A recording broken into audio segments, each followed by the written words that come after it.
जय श्री श्याम। आप सभी को नमस्कार। देखो, आज से हमें जो सीरीज़ स्टार्ट कर रहे हैं वो एसएससी सीजीएल की जो सीरीज़ है 2019 एसएससी सीजीएल 2019, ठीक है। उस सीरीज़ में कुल मिलाकर के 18 जो शिफ्ट हुई थी, ठीक है। उनमें से हम पहली शिफ्ट ले रहे हैं और पहली जो शिफ्ट हुई थी वो हुई थी 3 मार्च 2020, 3 मार्च 2020 को। उसका आज पहली शिफ्ट का पेपर है वो सोल्व कर रहे हैं और ये जो सीरीज है वो चलेगी शनिवार और रविवार, यानी 2 ही दिन, वीक में 2 दिन, शनिवार और रविवार। क्योंकि मंडे टू फ्राइडे तो अपनी मैथ्स की क्लास आती है और अब ये रख दिया कि सैटरडे और संडे को है वो प्रीवियस ईयर के जो पेपर हैं वो सोल्व करवाएंगे। ओके। और बाकी यदि ज़रूरत पड़ी या स्टूडेंट्स ये कहेंगे कि पर डे की एक पेपर सोल्व करवाओ तो फिर हम स्टार्ट कर देंगे पर डे का, लेकिन एक बार वीक में 2 ही पेपर स्टार्ट कर रहे हैं, ठीक है। तो आज का जो इसका ये जो पेपर है आज जो मैं सोल्व करवा रहा हूँ ये 3 मार्च 2020 शिफ्ट 1 का पेपर है एसएससी सीजीएल प्री 2019 का। ओके, देखिए तो पहला अपना जो क्वेश्चन है वो है, यदि ए बी और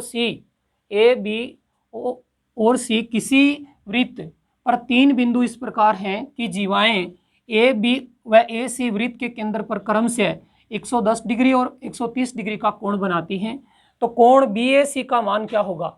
कोण बी ए सी का मान क्या होगा? देखिए, इसमें आपको देखो सर्किल का पता होना चाहिए। ये एक सर्किल है, ठीक है, और इसका ये सेंटर है, ठीक है। और ये सेंटर में मान लेता हूं कुछ भी, आप ए ओ कुछ भी मान लो, जैसे सेंटर ओ है। ओके, अब इसमें 2 जीवाएं हैं। जीवा एक तो है ए बी और एक है ए सी, यानी ए है वो दोनों जीवाओं का कॉमन पॉइंट है। तो एक तो जीवा है आपके पास में क्या, ए और बी। दूसरी जो जीवा है वो है ए और क्या, सी। ये ए बी जीवा है, ये केंद्र पर कोण बनाती है कितने का, 110 डिग्री का। और ये ए जो सी जीवा है वो जो केंद्र पर कोण बनाती है वो बनाती है 130 डिग्री का। ये तो कोण बना रही है कितने का, 110 डिग्री का, और ये कोण बना रही है कितने का, 130 डिग्री का। अब आपसे जो पूछा जा रहा है वो पूछा जा रहा है कोण बी ए सी का मान।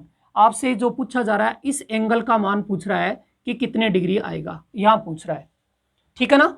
तो देखो, एक तो इसका तरीका ये है कि आपको पता है कि सेंटर पर टोटल जो एंगल बनेंगे वो 360 डिग्री के बनेंगे, 360 के बनेंगे। तो ये 110 डिग्री और ये 130 डिग्री, तो टोटल ये कितने हो गए, 240 डिग्री। ये 240 हो गई, तो यहाँ पर जो एंगल बचा वो कितने का बच गया, 120 डिग्री का, 120 डिग्री का। ये एंगल 120 डिग्री का है।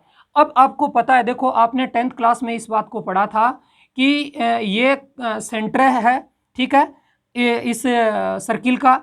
जो ये बिंदु ये है, एक बिंदु ये ए और बी, ठीक है, ए और बी। अब ये ए बी जो चाप है, ये जो चाप है वो सेंटर पर यहाँ पर जो एंगल बनाता है, ये देखो ये एंगल, ये जो एंगल बनाता है, ये यहाँ पर जो भी एंगल बनाता है उस एंगल का यही चाप किस पर, परिधि पर, चाहे यहाँ बनाओ कोण, चाहे यहाँ पर बनाओ, चाहे यहाँ पर बनाओ, और चाहे यहाँ पर बनाओ, कहीं भी बनाओ, वो हमेशा इसका क्या होगा, हाफ होगा।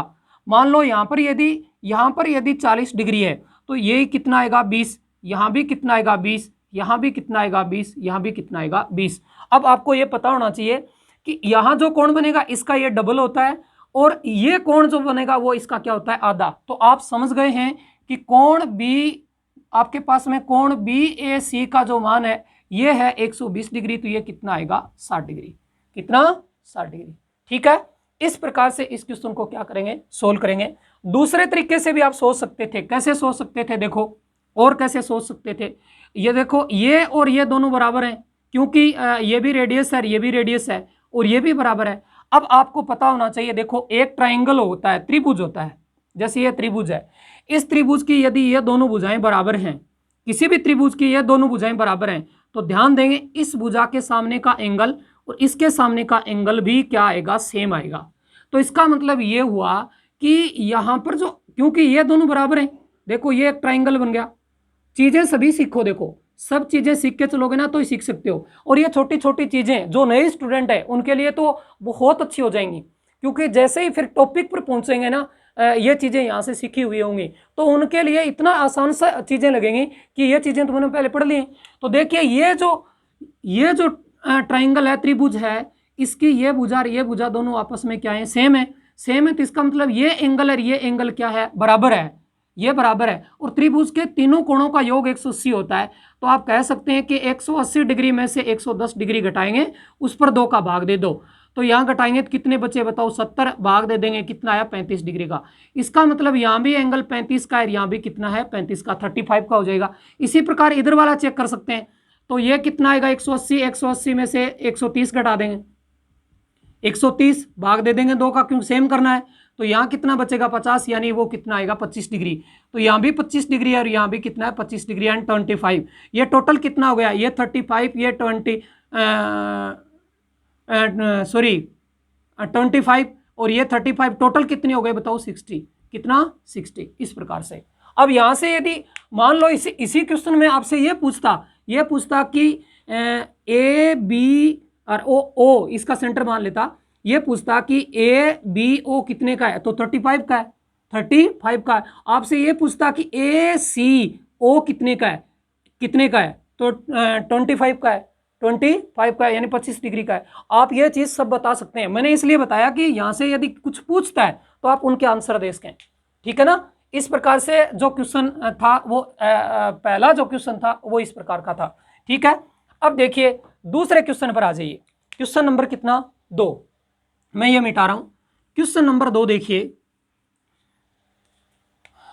ये कोण BAC था, कितना था 60 डिग्री। क्वेश्चन नंबर 2 देखिए, क्वेश्चन नंबर 2 में क्या कहता है, देखो यदि x माइनस वाई बराबर 4 है और एक्स वाई बराबर कितना 45 है, यानी 45 है, तो x cube minus Y cube का मान क्या है, क्या है। तो देखो x माइनस वाई ये कितना है बताओ 4 है, और एक्स वाई कितना है, x और y कितना है 45 है, 45 है। इस प्रकार का क्वेश्चन आता है। तो इसमें देखो एक तो ये मैं सबसे पहले तो वो चीज़ बता रहा हूँ जो बहुत आसानी से हो जाएगी, लेकिन आपको मेथड भी इसका क्या है आना चाहिए, वरना किसी ना किसी एग्जाम में फंस जाते हैं।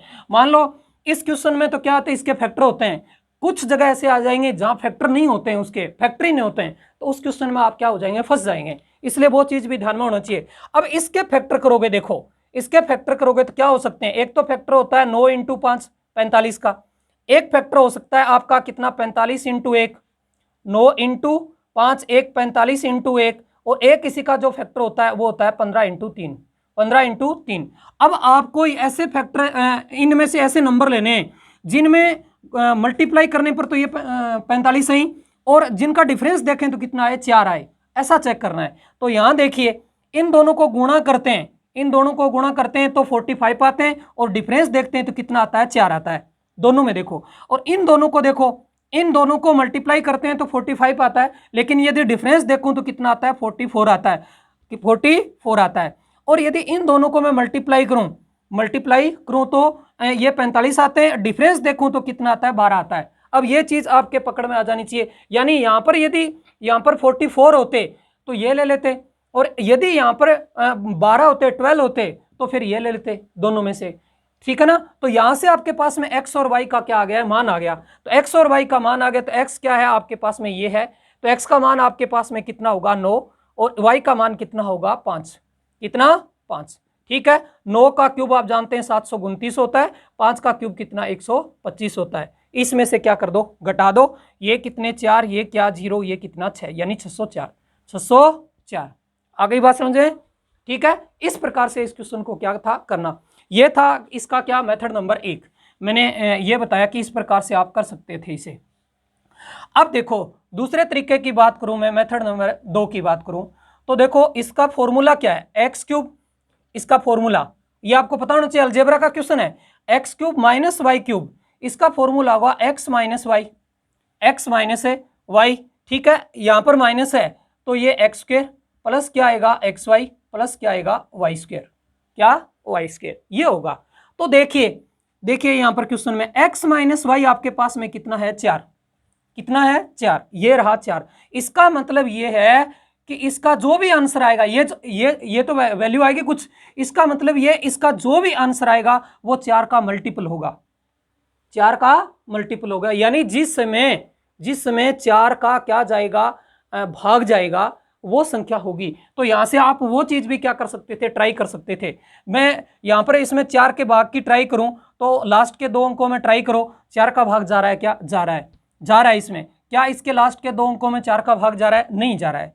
क्या इसके लास्ट के 2 अंकों में 4 का भाग जा रहा है, नहीं जा रहा है। क्या इसके में 4 का भाग जा रहा है, नहीं जा रहा है। इसका मतलब आपका ऑप्शन ये था, आप इससे भी टिक कर सकते थे। लेकिन ये फॉर्मूला ध्यान होता तो आप ये भी नहीं करते, आप इसी से टिक कर सकते थे। विद इन 2 सेकंड में इस क्वेश्चन को आप सोल्व कर सकते थे, क्योंकि ये फॉर्मूला ध्यान में होता तो आप ये लिखते नहीं, आपके तुरंत दिमाग में आ जाता। तो अच्छा 4, तो 4 का मल्टीपल चेक करता हूं, तो ये तो है, ये नहीं है, ये नहीं है, ये नहीं है, ये होगा इस प्रकार से। लेकिन देखो मेरा तो बताने का काम है, हो सकता है क्वेश्चन में 2 ऐसे ऑप्शन आ जाएं जो 4 के मल्टीपल हो, 4 के मल्टीपल हो, तो यहां फेल हो जाएंगे, और यहां मान लो ये 45 है, इसकी जगह मान लो 43 आ गया, तो इसमें फंस जाएंगे, ये नहीं हो पाएगा। तो ध्यान ये रखना है, क्योंकि उसके फिर फैक्टर नहीं हो पाते हैं, तो आपको पूरी चीज भी आनी चाहिए। तो इसका मतलब आप इसे फॉर्मूले से करते, मेथड से करते तो x की पावर 3 माइनस वाई की पावर 3, तो इसे लिखते x माइनस वाई, और ये लिखते हैं आप क्या एक्स स्क्वायर प्लस क्या एक्स वाई प्लस क्या वाई स्क्वायर। अब इसे सरल करते हैं तो देखो ये x माइनस क्या y, इसे लिखा जा सकता है क्या x माइनस वाई और इसका क्या होल स्क्वायर, और प्लस लिखेंगे कितना 3xy। देखिए इसे सरल कर लीजिए, किसी के कोई दिक्कत हो तो इसे सरल कर लें, इसे सरल करेंगे तो आपके समझ में आ जाएगा। इसको सरल करोगे तो आपको पता है एक्स स्क्वायर प्लस 2xy और प्लस क्या आएगा Y square, sorry minus 2xy और प्लस क्या आएगा वाई स्क्वायर। तो ये 3xy में से 2xy घटेंगे तो xy बच जाएगा, एक्स स्क्वायर और एक्स स्क्वायर ये बच गए। तो इस प्रकार से आप लिख सकते हैं। मैंने ऐसे इसलिए लिखा कि इसकी वैल्यू मेरे पास में है x माइनस वाई की, इसकी भी वैल्यू है और इसकी भी वैल्यू है, और ये फॉर्मूला जब हम अलजेब्रा पढ़ेंगे तो ये सब चीजें सामने आ जाएंगी। तो इसका मतलब यहाँ देखो ये कितने हो जाएंगे 4, ठीक है, यहाँ कितने 4 की स्क्वायर प्लस 3 और इसकी वैल्यू कितनी 45, एक्स वाई का मान ये रहा, ठीक है। सरल कर दो, ये कितने 4, ठीक है, ये कितने 16 और ये कितने 45, गुणा कर देंगे तो ये 12 यानी 135। तो ये 4 हो गए, ये जोड़ देंगे तो ये कितने हो गए 151। क्या कर दें साहब, गुणा कर दें, उत्तर आ जाएगा 604। इस प्रकार से इसको आप तीनों तरीकों से कर सकते थे। लेकिन देखो सबसे पहले आपको जो दिमाग लगाना है वो यहां पर लगाना है। जब भी एग्जाम में मैं ये नहीं कर रहा हूं कि जल्दी जल्दी पेपर सोल्व करवा के चला गया, मैं आपको टेक्निक बताने की कोशिश कर रहा हूं कि पेपर को कैसे सोल्व करना चाहिए। सबसे पहले आपको जो दिमाग लगाना था वो यहां पर लगाना था। पहले फॉर्मूला आपके याद होता, देखो ये याद होना चाहिए, याद है फॉर्मूला तो आपको पता था। सबसे पहले ये दिमाग लगाते क्या ये 4 का मल्टीपल से क्वेश्चन बात बन रही है, ऐसा होता तो आप यहीं से उड़ा देते, ठीक है। ये बात यदि 2 ऑप्शन मिल गए, आपको 2 मिल गए तो फिर तुरंत इस पर जाते, पहले नहीं इस पर जाते, फिर यहां से आप चेक करते कि इसके फैक्टर हो सकते हैं तो उसके फैक्टर के लिए टुकड़े कर लीजिए और आप इसका आंसर निकाल लीजिए। इसके ऊपर तो क्या है, लास्ट में जाना है, ऐसा लगे कोई हथियार नहीं है, तब वहां पर जाकर के क्वेश्चन को क्या करेंगे, सोल्व करेंगे, ठीक है। देखिए अगला क्वेश्चन, देखिए अपना 3 नंबर जो क्वेश्चन है वो है, यदि ए प्रथम चतुर्थांश में स्थित है और tan a बराबर 5 है तो 8 sin a minus 4 cos a बटे में है cos a प्लस क्या 2 sin a का मान क्या आएगा। तो देखिए इसको भी कैसे कैसे कर सकते हैं वो बता देता हूं। सबसे पहले तो देखो आपको पता होना चाहिए कि जो ये a है, ये देखो ये a या जिस जहां लिखा है ये है, ये 0 डिग्री से तो बड़ा है और 90 डिग्री से क्या है, छोटा है, क्योंकि ये फर्स्ट क्वाड्रेंट में, ठीक है। पहली बात तो ये ध्यान में होनी चाहिए। दूसरी बात, इसमें जब सोल्व करेंगे क्वेश्चन में तो यहां पर आपको देखो ये दिया है क्या 6 tan a बराबर कितना 5, तो आप यहां ले सकते हैं tan a बराबर लिख सकते हैं 5 बटे कितना 6। इसको आप लिख सकते हैं, जानते हैं आप, साइन ए बटे में क्या लिख सकते हैं, कोस ए बराबर क्या 5 बटे 6। देखो ये सब बच्चे जानते हैं tan ए के बराबर होता है tan थीटा बराबर होता है साइन थीटा बटे कोस थीटा। आपने 10वीं क्लास में आराम से वो चीजें पढ़ी होंगी, आपको ऐसे लिख सकते हैं। अब इस बात का हमेशा ध्यान रखिए, ये साइन ए का मान नहीं है, रेशियो में है, और ये भी किस में, रेशियो में। तो साइन ए रेशियो क्या इक्वल क्या हो जाएगा, 5:6 हो जाएगा, यानी ये रेशियो में 5 अनुपात कितना है, 6। अब ये चीज थोड़ी सी मैंने कहाँ बता दी थी, याद हो तो आपके क्वेश्चन में, किस में, रेशियो में समझा दिया था कि जब ये इस प्रकार का क्वेश्चन आता है, अब ये वैल्यू वहां पुट करते हैं, तो ये ध्यान में रखना है आपको कि यहाँ डिग्री सेम होनी चाहिए। यदि डिग्री सेम नहीं होती है तो क्वेश्चन सोल्व नहीं हो पाता है। तो यहाँ आप देखेंगे, यहाँ साइन है, यहाँ कोस है ऊपर, तो ये भी कोस है, ये भी साइन है। अब जो भी वैल्यू रखेंगे तो आपको पता है कि देखो यहाँ मैं मान लो इसको x मान लूंगा, और इसको भी क्या मान लेता हूँ, x मान लेता हूँ, तो 5x और 6x हो गए। तो यहाँ देखो बाहर जो भी कॉमन आएगा x आ जाएगा, इधर भी x आ जाएगा, x से x क्या हो जाएगा, हट जाएगा, तो आराम से क्वेश्चन क्या हो जाएगा, 16 आ जाएगा। यदि ऐसा नहीं होता है तो फिर आप इस प्रकार से क्वेश्चन को सोल्व नहीं कर सकते हैं, ये ध्यान में रखना है। कई बार क्वेश्चन में बच्चे क्या कर जाते हैं, फंस जाते हैं इसमें कि ऐसे ही रेशियो रख देते हैं और वो क्वेश्चन सोल्व नहीं हो पाता है। लेकिन यहाँ से आपने थोड़ा बहुत लॉजिक लगा सकते हैं कि ऐसा है या नहीं। फिर मैं इसको मेथड से बताता हूँ। अभी आप इस क्वेश्चन को आप ऐसे सोल्व कर सकते थे, तो ऐसे सोल्व करते तो आप देखो कुछ टाइम लगता ही नहीं। यहाँ पर देखो 8, साइन का मान आपके पास में कितना हो गया, 5। देखो साइन ए रेशियो कितना 5, माइनस कितना 4, और इसका मान कितना 6, कितना 6। इसी प्रकार देखो ये कितना 6, ये कितना 2, ये कितना 5, कितना 5। अब इसको सरल करते तो ये 40 माइनस कितने हो गए, 24, ठीक है। और ये कितने हो गए, 6 प्लस कितने हो गए, 10, ऊपर कितने बचे, 16, ये भी 16, आंसर कितना 1। आपका जो आंसर ऑप्शन नंबर क्या था, सी। इस प्रकार से कर लेते। लेकिन इस प्रकार से डिग्री सेम नहीं होती, कुछ हट नहीं रहा था, ऐसा नहीं हो पाता क्वेश्चन में। कई बार ऐसे सिचुएशन बन जाए तो आप इसको मेथड से करेंगे, और मेथड से करेंगे तो आपको पता होना चाहिए कि ये tan a है। अब ये जो पूरी की पूरी टर्म है, इसको tan a में चेंज कर दो, और tan a में चेंज करने के लिए आप क्या करेंगे, इसमें पूरे में cos a का भाग लगा दें, cos a का भाग दे दें, cos a का इसमें भाग देते हैं, तो देखो 8 इंटू, और देखो साइन पर cos का भाग लगाएंगे, साइन a बटे cos a क्या बन जाएगा, tan a, क्या बन जाएगा, tan a, ठीक है। माइनस cos a पर cos a का भाग देंगे, उत्तर क्या आएगा, 1, यानी कितना 4, यानी 4 इंटू 1 हो जाएगा। चलिए नीचे cos a पर cos a का भाग देंगे, ऊपर और नीचे दोनों जगह देना पड़ेगा भाग, तो उत्तर कितना हो जाएगा, 1 हो जाएगा। प्लस ये क्या आ गया, 2, कितना हो गया, 2, और यहाँ कितना आया बताओ, इंटू, और क्या साइन पर cos का भाग देंगे, क्या आ गया, tan a, क्या आ गया, tan a। बस अब आप मान रख दीजिए, आप मान रखते हैं तो ये 8 इंटू tan a का मान आपके पास में सरल करोगे तो ये 5/6 हो जाएगा। 5 बटे कितना, 6, ये 5/6 माइनस 4, ठीक है, बटे में ये 1, ये 2 इंटू 5 बटे कितने, 6, 5/6, इस प्रकार से। अब इसे सरल करते हैं आप, तो देखो ये आपके दिमाग में आ जाना चाहिए। ऊपर एलसीएम कितना आएगा, 6, नीचे भी 6, तो 6 से 6 हट ही जाएगा। अब इसको गुणा कर लो, देखो ये कितने होते हैं, ये आपके पास में कितने हो गए, क्योंकि ये तो 8 5 40 हो गए, और ये 6 चौके 24, तो 40 में से 24 जाएंगे तो कितने बचेंगे, 16। और यहाँ देखो ये कितने हो जाएंगे, 6, ये कितने 10, 6 से 6 कटे जाएंगे, ये भी 16, आंसर कितना हो जाएगा, 1, कितना, 1। इस प्रकार से इस क्वेश्चन को सोल्व करते। ये इससे मेथड से करते, क्योंकि मेथड से करना इसलिए जरूरी है, ये बताना जरूरी इसलिए है क्योंकि ये चीज कभी फेल हो सकती है, तो ध्यान रखना है कि ऐसी कोई सिचुएशन आ जाए तो वहां पर ध्यान रखना है कि इस, देखिए अपना अगला जो क्वेश्चन है, 4 नंबर जो क्वेश्चन है वो देखो। एक वृत्ताकार मैदान की त्रिज्या 42 सेंटीमीटर है, ठीक है। तो मैदान के 8 चक्कर लगाने में तय की गई दूरी मीटर में है। इस क्वेश्चन को सोल्व करते हैं।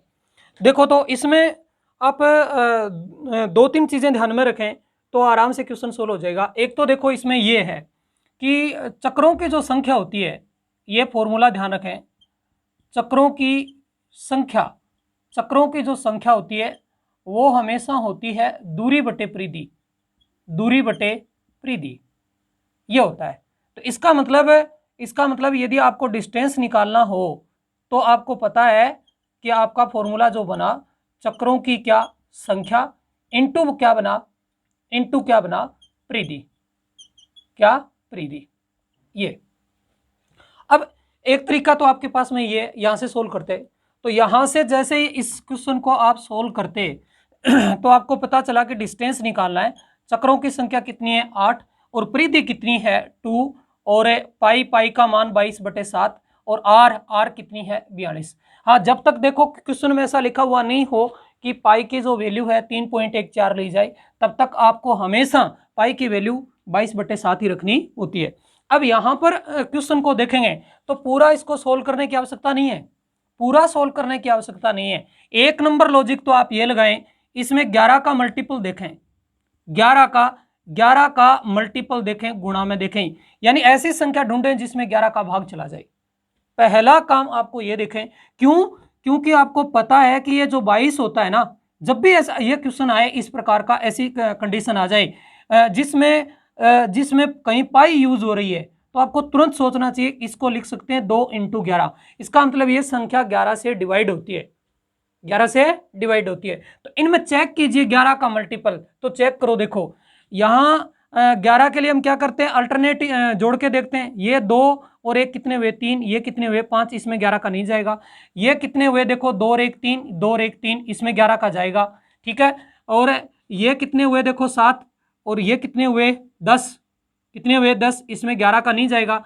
ये कितने हुए 10, ये कितने हुए 4, इसमें 11 का नहीं जाएगा। इसका मतलब आपका ये रहा, आप करते ही नहीं, इसको करने की आवश्यकता ही नहीं थी। आपने तो यही दिमाग लगा लेते ना कि ये क्वेश्चन 8 है, चक्कर लगाने में कितनी दूरी तय की गई, तो आप तुरंत समझ जाते कि हाँ इसमें 2πr यूज होगा, तो इसका मतलब 11 का मल्टीपल मिलेगा। तो आप क्वेश्चन को सोल्व ही नहीं करते, यहीं से काट देते, बस उत्तर आ गया। आप यहां से ये भी चेक कर सकते थे, देखिए ऐसा कोई और कंडीशन आती तो आप इसको चेक कर सकते थे कि इसमें 8 का मल्टीपल भी चेक कर लेते, 8 का मल्टीपल भी चेक कर लेते, ठीक है। कुछ कंडीशन ऐसे हो जाए कि 2 11 के मल्टीपल मिल जाए ऑप्शन में, यहां भी 11 के मल्टीपल 2 मिल सकते हैं, कोई जरूरी नहीं है, 8 के भी मल्टीपल मिल सकते हैं, ऐसी कोई जरूरी नहीं है।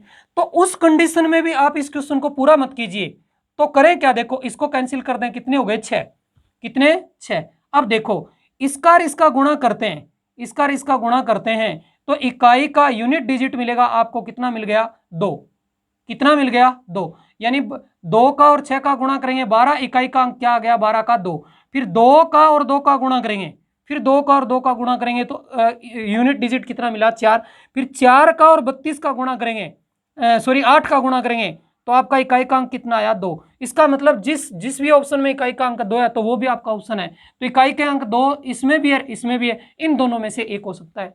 मतलब ऐसे दिमाग लगाएं आप, जितने लगा सकते हैं क्वेश्चन में इस प्रकार से करें, ठीक है। आ गई बात समझ में। अब इसको यदि पूरा सोल्व करना चाहते हो तो पूरा सोल्व कर लीजिए। देखिए ये कितने हो गए 16 हो गए, ये कितने हो गए 16 और 22 छक्के कितने हो गए 132, गुणा कर दो, 16 दूनी 32, 16 तिये 48 और 3 कितने हो गए 51, 16 एकम 16 और कितने हो गए 5, यानी कितने हो गए 21, ये 2112 आपका उत्तर हो गया।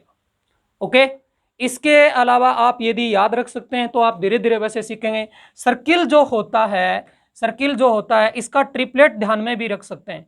ट्रिपलेट जो है वो भी बहुत इंपॉर्टेंट होता है, किसका, आर का, सी का और ए का।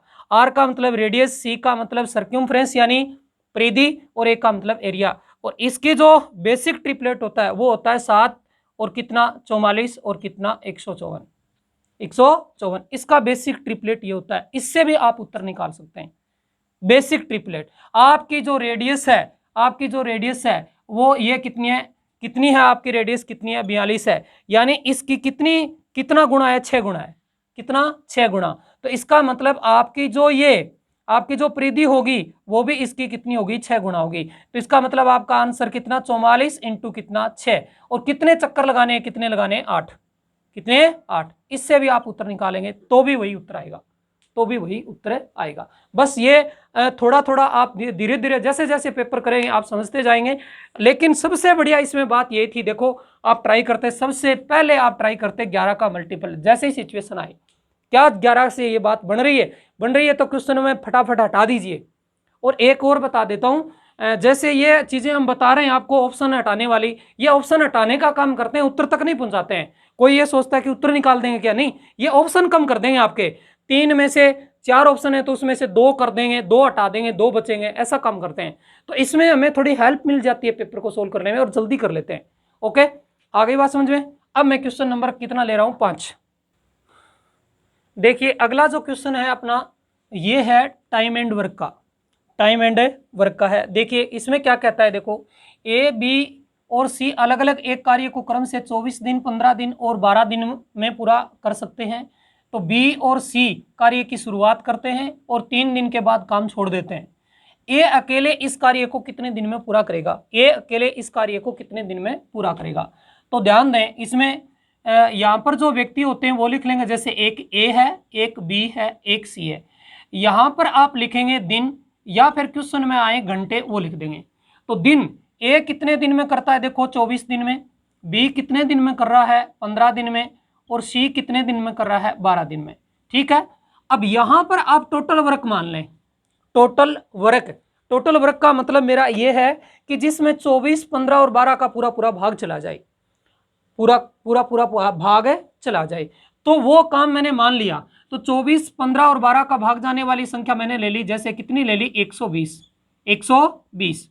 अब आप यहाँ 120 के स्थान पर आप 240 भी ले सकते हैं, 360 भी ले सकते हैं, 480 भी ले सकते हैं, आंसर वो सही आएगा। अब देखो क्वेश्चन को कैसे समझें, ये टोटल वर्क है, ये टोटल वर्क है। टोटल वर्क का मतलब है कि कुल मिला के 120 टेबल है, 120 टेबल है। जिस समय से ये 120 टेबल है, इन 120 टेबल को ए बनाता है कितने दिन में, 24 दिन में। इन 120 टेबलों को बी बनाता है 15 दिन में, और सी बनाता है इन्हीं को कितने दिन में, 12 दिन में। कितने में, 12 दिन में। तो इसका मतलब एक दिन में ये ए है वो 24 टेबल 24 दिन में बनाता है 120। तो इसका मतलब ये एक दिन में कितनी टेबल बना रहा है, कितनी टेबल बना रहा है। तो इसकी स्पीड आ जाएगी यहाँ पर, देखो इसकी स्पीड, ये एक दिन में टेबल बनाता है कितनी, 5, 24, 5, 120। ये एक दिन में कितनी टेबल बनाता है, तो 15, 8, 120, 15, 8, 120। और ये एक दिन में कितनी टेबल बनाता है, 10।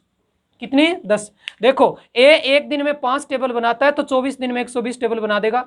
जो बी है वो एक दिन में 8 टेबल बनाता है तो 15 दिन में 120 टेबल बना देगा। सी है वो 12 टेबल बनाता है, 12 टेबल बनाता है, सॉरी 12 दिन में बनाता है 120 टेबल, यानी एक दिन में 10 टेबल बनाता है तो 12 दिन में 120 टेबल बना देगा। ये इनकी स्पीड आ गई, कितनी आ गई, स्पीड। तो देख लो ये टेबल मान लो, या मान लो ये एक दीवार है पूरी, इसको मैं दीवार ही मानता हूं, ये एक दीवार है। इस दीवार को पूरा करने में 3 आदमी लगेंगे, एक ए लगेगा, एक बी लगेगा और एक सी लगेगा। पहले बी और सी ने 3 दिन तक काम किया, 3 दिनों तक काम किया। किसने, बी और सी ने। मान लें वो दीवार इतनी पूरी कर दी, ये दीवार इतनी बन गई, 3 दिन तक लगे और इतनी दीवार पूरी कर दी। तब बी और सी एक दिन में कितनी दीवार बनाते हैं, देखो बी बनाता है एक दिन में मान लें कि 8 मीटर बनाता है, और सी बनाता है कितनी, 10 मीटर बनाता है। कुल मिलाकर एक दिन में ये 18 मीटर दीवार बनाते हैं, कितनी, 18 मीटर। तो 3 दिन में इन्होंने कितनी दीवार बना दी, बताओ, 54 बना दी, 54। अब बच गई, ये 3 दिन के बाद में काम छोड़कर चले गए, ये इन्होंने तो काम किया नहीं। अब बची हुई जो दीवार थी, यहां पर पहले ए नहीं था साथ में, सिर्फ बी और सी थे। अब ए इस काम को पूरा करने के लिए लास्ट कार्य को पूरा करता है। अब लास्ट काम है कितना, ये देख लो, टोटल कितने बताओ, 120। इसमें से 54 मीटर तो दीवार बना गए कौन, बी और सी। बच कितने गए, 6, और ये कितने हो गए, 6 ही बच गएगा, 6 ही बच गए, हाँ 6 ही बच गए, क्योंकि ये 10 में से कितने घटाएंगे, 4 घटाएंगे तो 6 बच गए, फिर 11 में से 6 जाएंगे, 5 जाएंगे तो कितने, 6। अब ये 66 मीटर की जो दीवार है बची हुई, वो पूरी कौन करेगा, ए करेगा। यानी ये एक दिन में 5 टेबल बनाता है, और कितने टेबल बनाने हैं इसे, 66। तो इस पर 66 पर भाग लगा दो, कितने का, 5 का। 13, 5 65, 13 सही 1/5 दिन में, 13 सही 1/5 दिन में। इस प्रकार से इस क्वेश्चन को क्या करेंगे, सोल्व। इसलिए जो ऑप्शन आपका बी था वो सही था, क्या था, बी। ठीक है, अब देखिए नेक्स्ट जो क्वेश्चन है, 6 नंबर जो क्वेश्चन है वो है प्रॉफिट एंड लॉस से। प्रॉफिट एंड लॉस से। क्वेश्चन में दिया है एक दुकानदार वस्तुओं का मूल्य इस प्रकार अंकित करता है कि अंकित मूल्य पर 28% की छूट देने के बाद 12% का क्या करता है, लाभ कमाता है। क्या करता है, लाभ कमाता है। तो अंकित मूल्य यदि 224 रुपए, तो वस्तु का सीपी बताओ, वस्तु का सीपी बताओ। तो यहां देखो बहुत इंपॉर्टेंट है, ऐसे क्वेश्चन बहुत पूछे 2000 में 20 और 21 में जो पेपर हुए आपने देखेंगे तो बहुत क्वेश्चन आए इस प्रकार से। तो इसमें आप क्या ध्यान में रखेंगे, किसका, सीपी का और एमपी का जो रेशियो होता है, सीपी और एमपी का जो रेशियो होता है उसका ध्यान देंगे। सीपी और एमपी का रेशियो क्या होता है, ये देखें, ये होता है देखो 100 माइनस और ये क्या होता है, डिस्काउंट। जो भी डिस्काउंट होता है, डिस्काउंट प्रतिशत होता है वो, ठीक है। रेशियो ये होता है, वो होता है 100 प्लस माइनस प्रॉफिट या लॉस, यानी प्रॉफिट होता है तो जोड़ देंगे, लॉस है तो वो क्या कर देंगे, घटा देंगे। ये इसका रेशियो होता है। तो इसका मतलब देखिए 28% की छूट, डिस्काउंट 28% का है, तो 100 में से 28 घटा दो, कितना हो गया बताओ, 72, 72, ठीक है। और क्या कहता है, 12% का लाभ, 12% का क्या लाभ होता है, 12% का जैसे लाभ होता है तो इसका मतलब ये 112 हो गए, 112 हो गए, क्योंकि प्रॉफिट होता है तो प्लस। अब अंकित मूल्य इनडायरेक्ट, क्योंकि तो रेशियो इनडायरेक्ट में, अंकित मूल्य कितना है, 224 है, 224 है। ये इसका कितना गुना है बताओ, 2 गुना है। तो इसका भी ये कितना गुना आएगा, मैं रेशियो में पढ़ा चुका हूं, 2 गुना ही आएगा। तो इसका उत्तर कितना होगा, 144, 144। आपका आंसर क्या है, ए। इस प्रकार से इस क्वेश्चन को सोल्व करेंगे। ये ध्यान देंगे, जब भी क्वेश्चन में ये कंडीशन आती है कि अंकित मूल्य पर छूट दे रखी है और फिर लाभ कमा रहा है या लॉस हो रहा है, और आपको सीपी में से, यानी किसमें, कॉस्ट प्राइस यानी क्रय मूल्य में से और अंकित मूल्य में से एक दे रखा है, एक पूछ रहा है, तब हमेशा ध्यान देंगे, इससे करेंगे आप फटाफट में विद इन 5 सेकंड में क्वेश्चन को सोल्व कर लेंगे, यदि आपकी कैलकुलेशन सही है, ठीक है। नेक्स्ट क्वेश्चन ले रहा हूं मैं, अपना 7 नंबर जो क्वेश्चन है वो देखिए, ये बोर्ड मास से संबंधित है, ठीक है। ये बोर्ड मास का क्वेश्चन आ गया है, इसका नॉलेज आपको होना चाहिए। क्वेश्चन में कह रहा है यदि प्लस का अर्थ माइनस है, माइनस का अर्थ प्लस है, और गुणा का अर्थ भाग है, और भाग का अर्थ गुणा होता है, तो फिर इसका मान बताओ, तो देखो इसमें चेंज कर दो, क्या कर दो, चेंज, सॉल्व कर लो, कोई दिक्कत नहीं है, चेंज कर दो। ये क्या कर रहा है, देखो प्लस का अर्थ क्या है, माइनस है, माइनस का अर्थ प्लस है, तो ये माइनस है, इसका अर्थ क्या है, प्लस है, क्या है, प्लस है। अब क्वेश्चन में क्या कह रहा है, गुणा का अर्थ भाग है, यहां पर गुणा है तो इसका मतलब यहां पर क्या हो जाएगा, भाग, क्या हो जाएगा, भाग। फिर यहां क्या है बताओ, प्लस है, क्या है, प्लस का अर्थ क्या है, माइनस है, क्या है, माइनस है। भाग का अर्थ क्या है, गुणा है, और प्लस का अर्थ क्या है, माइनस है, और गुणा का अर्थ क्या है, भाग है, और माइनस का अर्थ है प्लस है, प्लस का अर्थ है माइनस है, और भाग का अर्थ क्या है, गुणा है। सोल्व कर लीजिए, बस क्वेश्चन सोल्व। अब इसमें आपको पता होना चाहिए पहले क्या होगा, जो भाग है वो पहले सरल होगा, यहाँ पर पहले भाग देंगे, यहाँ पर पहले क्या देंगे, भाग देंगे। तो जैसे ही इस क्वेश्चन को सोल्व करते हैं, मैं यहाँ लिखता हूँ, ये आपके पास में 42 आ गए, इस पर भाग देंगे, 12 पर भाग दिया कितने का, 3 का, तो आपका आंसर कितना हो गया, 4, ठीक है। अब क्या करेंगे, ध्यान दें, अब यहाँ जो सिचुएशन है, पहले ये नहीं है कि इसमें से ये घटा देना, पहले गुणा करना है, तो गुणा कर दिया, ये कितना हो गया 16, और माइनस में कितने हो गए 15, ठीक है। नीचे की कंडीशन देखो, पहले भाग देंगे तो कितना हो गया बताओ, 4, कितना, 4, फिर ये 4 है ही, माइनस, अब पहले इनका गुणा करेंगे, ने कि इसमें से घटाएंगे, तो ये कितने हो गए बताओ, 27, कितने, 27। अब इसको सरल कर लीजिए, बस सरल करने का काम है, वो बचा है। ये कितने हो गए, 46, और ये कितने हो गए, 31, यानी आपके पास में कितने बच गए, 15 बच गए, कितने, 15, माइनस के कितने, 27, प्लस के कितने, 8, माइनस के बच गए, कितने बच गए, 19, कितने, 19। तो आपका जो आंसर है, फाइनल आंसर है वो -15/19, -15/19, यानी आपका ऑप्शन नंबर क्या था, सी, ठीक है। इस प्रकार के क्वेश्चन भी आते हैं, बोर्ड मास वाले क्वेश्चन आते हैं। कुछ बच्चों को ऐसे कहते हैं कि कैलकुलेशन करो कैलकुलेशन करो। अब ध्यान रखो, कैलकुलेशन का भी एक क्वेश्चन आता है जब एसएससी सीजीएल क्वेश्चन पूछ रहा है, तो आपके सोचिए कि एसएससी जीडी है, एमटीएस है, ये सब में आएंगे, ग्रुप डी है, सब में आएंगे। तो इस पर भी आपको क्या है, पकड़ बनानी होगी और इसका नॉलेज आपको होना चाहिए, कैलकुलेशन भी आपकी ठीक होनी चाहिए। ठीक है, चलिए क्वेश्चन नंबर देखिए 8, ये है एवरेज का। एवरेज का जो टॉपिक होता है औसत का, उसका दे रखा है 6 संख्याओं में प्रथम 5 संख्याओं का योग छठी संख्या का क्या है, चल रहा है 7 गुना चल रहा है। यदि उन संख्याओं का औसत है 136 है तो छठी संख्या का मान क्या है, छठी संख्या का मान क्या है। देखो ये 5 संख्या और ये मैं ले रहा हूं ये 6 संख्या। अब क्या कह रहे हैं, 5 संख्याओं का जो प्रथम 6 संख्याओं में प्रथम 5 संख्याओं का जो योग है वो छठी संख्या का 7 गुना है। ये टोटल हैं, ये 7 संख्याएं हैं, ये सम की बात हो रही है। ठीक है, 5 संख्याएं उनका योग और ये छठी संख्या है, ये 5 का योग चल रहा है, 5 का योग है ये योग है 5 का, ये छठी संख्या है। मान लो वो छठी संख्या 1 है तो ये योग कितना है, 7 है। यानी ये यदि 1 है तो ये कितना है, 7 है। यानी आप इसे कह सकते हैं यदि ये x है तो ये कितना है, 7x है। क्या है, 7x है। अब क्वेश्चन में आपसे जो आगे जो बात लिखी है वो देखो, क्या कह रहा है कि यदि उन संख्याओं का औसत, ये 6 संख्या इनका औसत 136 है, औसत है तो औसत से आप क्या निकाल सकते हैं, कुल निकाल सकते हैं। तो यहां से आप कुल निकाल सकते हैं और कुल के लिए आप क्या करेंगे, 136 गुणा कितना कर देंगे, 6, कितने, 6। और सभी जो 6 संख्याएं उनका योग भी कर सकते हैं। 5 संख्याओं का योग कितना है, 7x है, और छठी क्या है, x है। तो 6 की जो 6 संख्या थी उनका योग भी आपके पास में आ गया, यानी 7x प्लस क्या x हो गया, और ये 136 और इंटू क्या चल रहा है, 6 चल ही रहा है। यानी ये 8x बराबर कितना, 136 इंटू क्या हो गया, 6। काट देंगे, ये कितना आ गया बताओ, 17। तो x की वैल्यू आपके पास में कितनी हो गई, 102। 102 आपसे पूछा क्या गया, छठी संख्या, छठी संख्या क्या है, 102 है। इस प्रकार से सोल्व करेंगे। ठीक है, क्वेश्चन नंबर कितना, 9।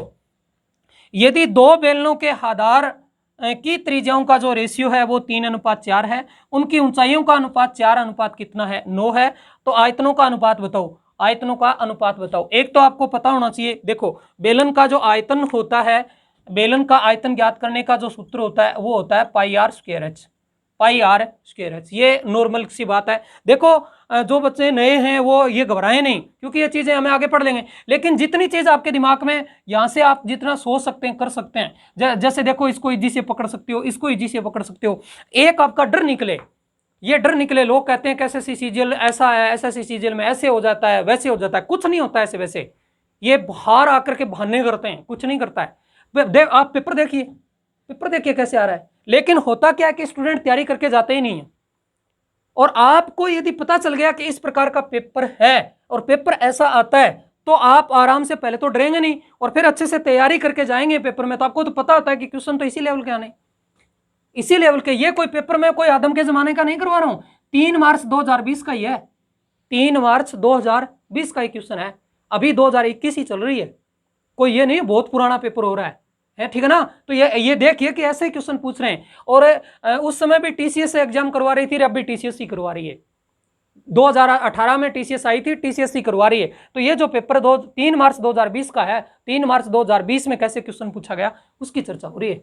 ये नहीं बहुत पुराने पेपर करवा रहे हैं तो ऐसे आते होंगे इतने इतने इजी, बस इजी आते हैं लेकिन बहाने करते हैं बाहर आकर के, आते नहीं है तो तैयारी होती नहीं है, बस ऐसे गुमराह करते रहते हैं। मैंने ऐसे कर दिया, मैंने वैसे कर दिया, होता कुछ है नहीं, बकवास करते रहते हैं। तो ये आयतन है, आयतन का जो सूत्र है वो πr²h होता है।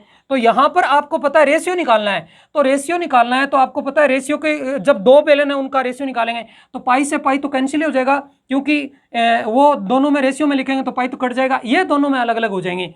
तो आपके पास में देखो R1 और R2 का जो रेशियो है, यानी दो बेलन है उनका रेशियो आपको दे रखा है, कितना दे रखा है, उनकी त्रिज्याओं का अनुपात दे रखा है कितना, 3:4, और उनकी ऊंचाई है यानी H1 और H2 का भी रेशियो दे रखा है कितना, 4:9, 4:9। आपसे पूछा कि किसका गया है, वॉल्यूम का रेशियो पूछा गया है, M1 अनुपात क्या पूछा गया, M2। ठीक है, तो इसका मतलब है ये तो कैंसिल ही हो गया, तो इसका आपके पास में ये इसका रेशियो आ जाएगा क्या, R1² और क्या हो जाएगा H1 रेशियो क्या आएगा, R2² और क्या आएगा H2। बस मान रख दो, R1 कितनी है, 3, इसका स्क्वायर करो यानी 9, H1 कितना है 4, कितना 4, R2 कितनी है 4, इसका स्क्वायर कर दो 16, और ये कितना है बताओ 9, 9 से 9 कैंसिल, 9 से 9 कैंसिल, और ये 4 से कट जाएगा तो ये कितना हो जाएगा 4। आपके पास में फाइनल रेशियो आ गया 1:4, 1:4। बस क्वेश्चन ऐसे आते हैं, क्वेश्चन ऐसे आते हैं, ठीक है।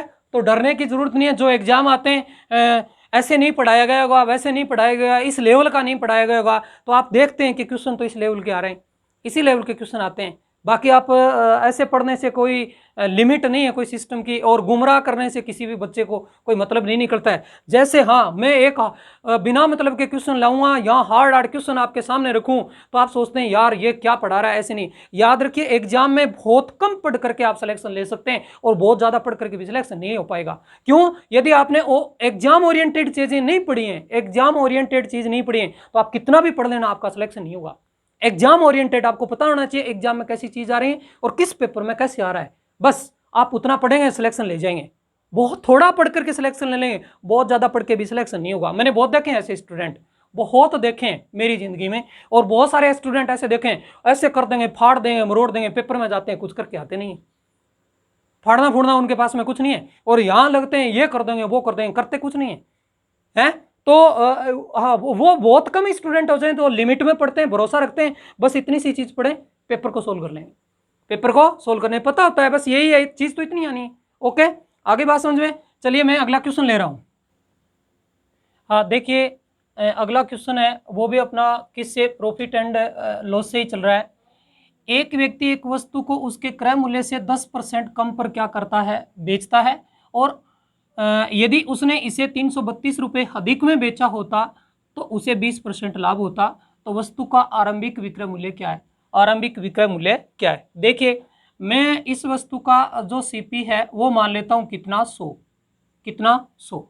इसने पहले इसे क्या किया, पहले क्या किया 10% लॉस पर बेच दिया, 10% लॉस पर बेचा, 10% लॉस पर बेचा, तो कितने में बेचा 90 में, यानी 10% कम में बेच दिया 90 में। फिर क्या कहता है कि यदि ये इससे 300 रियल में 332 रुपये ज़्यादा में बेचता, 332 रुपये ज़्यादा में बेचता, तो फिर इसके 20% लाभ होता, तो लाभ तो क्रय मूल्य पर होगा ना, 20% लाभ होता तो इसको 20% लाभ होता, तो यानी 120 में बेचता। बस आपका क्वेश्चन सोल्व है। ये पहले बेचता कितने में 90 में, अब कितने में बेचे 120 में, तब इसके 332 रुपये प्रॉफिट हो रहा है। जो रियल में कितना हो रहा है 332, इनडायरेक्ट में कितना हो रहा है 30, तो फिर 300 जो 32 है इसकी वैल्यू कितनी हो गई 30। आपसे पूछा क्या गया, आरंभिक विक्रय मूल्य, विक्रय मूल्य दो है, एक विक्रय मूल्य ये, एक दूसरा ये, आपसे आरंभिक विक्रय मूल्य पूछ रहा है, ठीक है ना। तो जो शुरू में विक्रय मूल्य था वो ये था, तो फिर ये कितना हो गया 90, ये कैंसिल, ये कितने हो गए 3, गुणा कर दो, ये 6, ये 9 यानी 996 रुपये, 996 रुपये, यानी आपका ऑप्शन नंबर क्या था सी, इस प्रकार से। ओके, क्वेश्चन नंबर देखिए अपना कितना 11, ठीक है। रेशियो की क्लास आप ले चुके हैं और रेशियो का आप क्वेश्चन देख लीजिए। एसएससी सीजीएल का जब से 2019 का पहला ही पेपर देखिए, और उसमें देखिए कि आपने जो रेशियो पढ़ा है, जो नॉर्मल रेशियो पढ़ लिया है, तो भी आप देख लो क्या ये क्वेश्चन आप नहीं कर सकते हैं। आप खुद देख सकते हो कि आराम से क्वेश्चन को कर सकते हैं कि ये तो हो जाएगा आराम से। देखिए एक विद्यालय में विद्यार्थियों की कुल संख्या 640 है, जिनमें से लड़कों की संख्या लड़कियों की संख्या से अनुपात 5:3 है, यानी इसमें बॉयज और गर्ल्स हैं वो 5 कितना है 3 है, ठीक है। टोटल कितने 640 हैं, 640 हैं, और 640 हैं तो आप जानते हैं ये टोटल हैं, तो इसकी वैल्यू कितनी हो गई 8, आप काट देंगे, ये कितने हो गए 80, कितने 80, इसका मतलब गर्ल्स हैं वो 240 हैं, और ये बॉयज हैं वो कितने हैं 400 हैं, कितने 400। अब क्वेश्चन में क्या कहता है, आगे बढ़िए, 30 और लड़कियां को नामांकन किया जाए, इसमें 30 लड़की और आ जाएं तो ये हो जाएंगे 270। और क्या कहता है कि विद्यालय में कितने और लड़कों का नामांकन होना चाहिए ताकि ये रेशियो 14:9 हो जाए, ये 14 कितना हो जाए 9, 14:9, यानी ये इसकी वैल्यू है, तो इसकी वैल्यू है, तो इसका मतलब 270 की वैल्यू कितनी हो गई 9, कितनी 9, और कितने से कट रही है बताओ, कितने से 30 से, यानी 30 गुना, तो इसका भी 30 गुना कर दो, इसका भी 30 गुना कर दो, 30 गुना करोगे ये कितने हो गए 420, तो यहाँ से कितने बढ़े, 20 बढ़े, कितने, 20। आप ऑप्शन नंबर क्या, सी। इस प्रकार से आपको पेपर करना है, ठीक है। आगे बात समझ में, पेपर आप देख रहे हैं बहुत आसान पेपर आते हैं, बस आप थोड़ा सा पढ़ लें। और आपने लेवल भी देख लिया है, जैसे मैंने स्टार्ट कर दिया है कि ये देखिए रेशियो का टॉपिक आपने जैसे मेरे से पढ़ लिया है, आप देख लीजिए रेशियो का क्वेश्चन कैसे आया, क्वेश्चन कैसे आया। ओके, ठीक है। अगला क्वेश्चन दे, आगे के जो क्वेश्चन है इसमें क्लास में हमने ले लिए कितने, 11 क्वेश्चन। बचे हुए 14 क्वेश्चन है वो अगली क्लास में लेंगे, अगली क्लास में लेंगे। यानी एक पेपर को 2 पार्टों में डिवाइड कर रहे हैं, 2 पार्टों में डिवाइड करें, क्योंकि एक साथ है वो क्लास थोड़ी सी क्या हो जाएगी, बड़ी हो जाएगी। इसलिए दूसरा पार्ट है वो इसी का ही पेपर का, यानी कुछ पेपर तो देखो छोटे आएंगे तो वो एक में ही काम चल जाएगा, लेकिन कुछ पेपर बड़े होते हैं, लेंथी होते हैं, तो उनको 2 पार्टों में ले लेंगे, ठीक है। ओके, अगला जो पार्ट है वो आपको मिल जाएगा, ठीक है।